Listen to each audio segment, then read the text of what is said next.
So what is up, guys? Spark Flips here, out here with the swordfish. I customized this in my last video. If you want to go check it out, it's on the channel.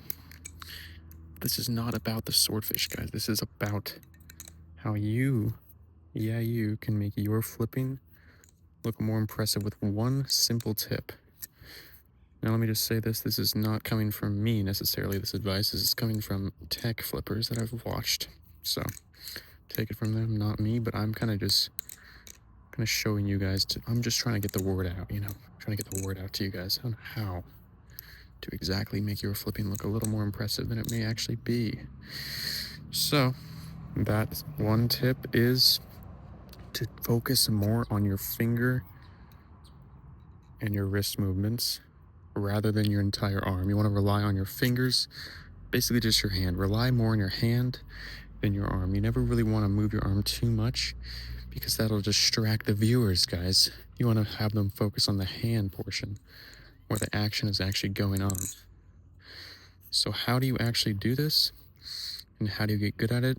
It takes a lot of practice, actually quite a bit of finger strength. You'll notice it takes a lot more finger strength to just use your fingers, really, obviously. But yeah, but how do you actually practice this? I would recommend, there's a few ways you can do this. You can either rest your arm on a table or something while you flip, or you can push your arm into your side kind of, and that'll kind of prevent you from moving your arm as much. So that's one way to do it. It's a few ways to do it, rather. And that'll kind of teach you to use your hands and fingers more, and I think it just looks a lot cleaner and a lot more techy, even a lot more like a tech flipper would flip, or at least most tech flippers. The thing is with this advice is that it doesn't necessarily work for all styles of flipping, really. Because if you're doing a lot of aerials, you're using both hands. If you're a lot of aerials, and if you're double-handed flipper, whatever, it might not look as good, or it might not even work at all, because for those styles of flipping, you require a lot of arm movements. So that might not work for you guys. This advice does not necessarily work for everyone, but if you do flip with one hand, which the majority of people do, this should work and should help make flipping look more impressive for you. So here I'm going to do I'm going to just demonstrate what a lot of arm movement looks like, and then what just like wrist and hand movements look like. So let me try to show you guys what a lot of arm movements would look like. Let's do that right now.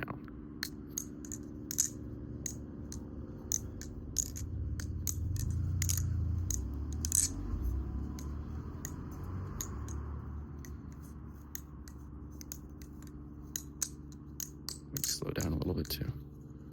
Oh, wow.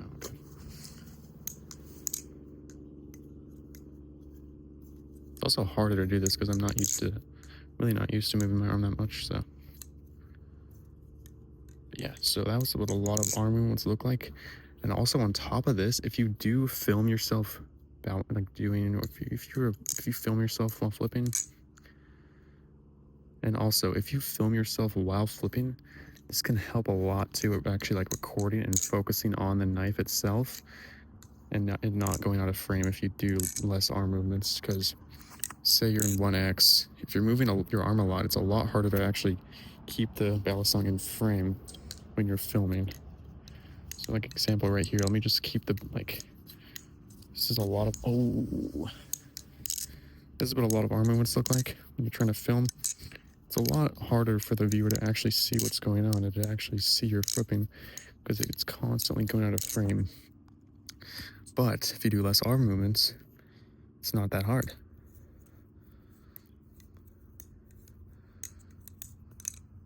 As you can see right there, that shortstop kind of went out of frame, but shortstops are kind of hard to keep in frame.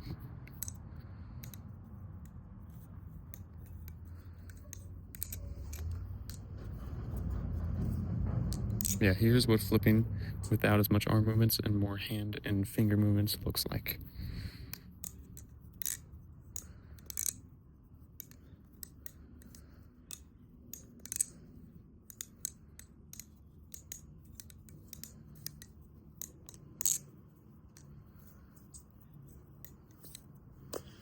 Try to get like a nice shot of everything so you can see that I'm not moving my arm that much.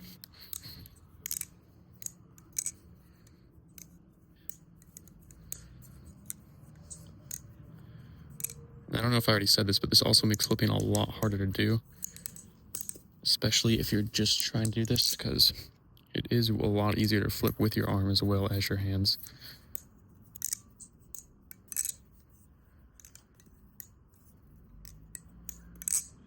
But yeah, there you go there. That is basically the whole video. Let me know if this helps. And yeah, if you're, like a tech flipper, please put some advice down in the comments, or if you're just a better flipper than me, put some advice down in the comments for anyone else that's trying to make their flipping look more impressive. Anyways, it has been Spark Flips, and I will see you guys in the next one. Peace out.